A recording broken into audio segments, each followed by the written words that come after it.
బగారా కోసం ఫస్ట్ నెయ్యి వేసుకుంటున్నా. అది ఇంట్లో ప్రిపేర్ చేసిన నెయ్యి అండి.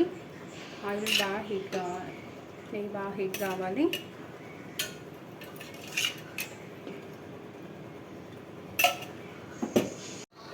నెయ్యి బాగా హీట్ అయిందండి. ఇందులో ముందుగానే రెడీ చేసి పెట్టుకున్న చెక్క మసాలాలు అన్నీ ఇందులో వేసేసుకోవాలి.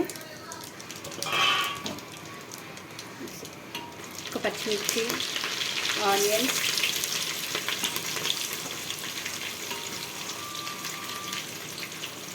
కొత్తిమీర, పుదీనా,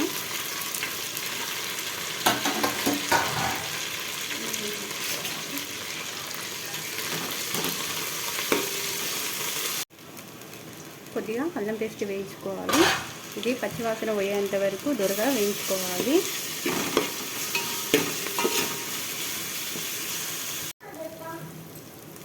వేగిపోయిందండి. ఇప్పుడు ఇందులోకి మనం కొన్ని వాటర్ పోసుకోవాలి. బగారాకి తగినన్ని వాటర్ పోసుకోవాలి.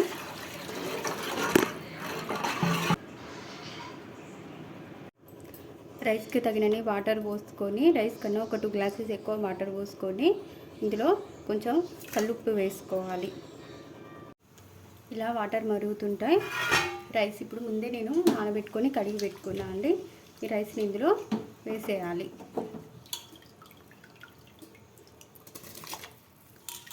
ఇలా మొత్తం రైస్ని వేసేసుకోవాలి. చూడండి, ఇప్పుడు వాటర్ కరెక్ట్గా చనిపోయింది. నేను ఎప్పటికీ చేస్తాను కాబట్టి నాకు వాటర్ ఎంత పోయాలనేది అందాదా అని అంటాం కదా, అందాదా ప్రకారము ఇలా నేను చేసుకుంటా. కొలతలు అని అంటే నేను కొలతలు చెప్పలేను, కానీ కరెక్ట్గా నేను ఎంత కావాలో అంత నేను వేసుకున్నా. ఇలా దగ్గర అయ్యేదాకా చూసుకోవాలి. చూడండి, రైస్ ఇప్పుడు పొడి పొడిగా ఉన్నది. చూడండి, రైస్ ఇప్పుడు పొడి పొడిగా ఉన్నది. కరెక్ట్గా వాటర్ నాకు సరిపోయినాయి.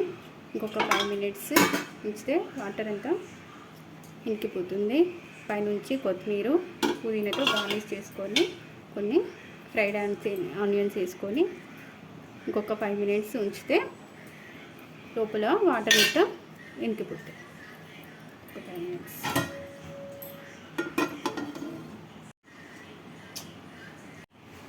పర్ఫెక్ట్గా మన రైస్ అయిపోయింది.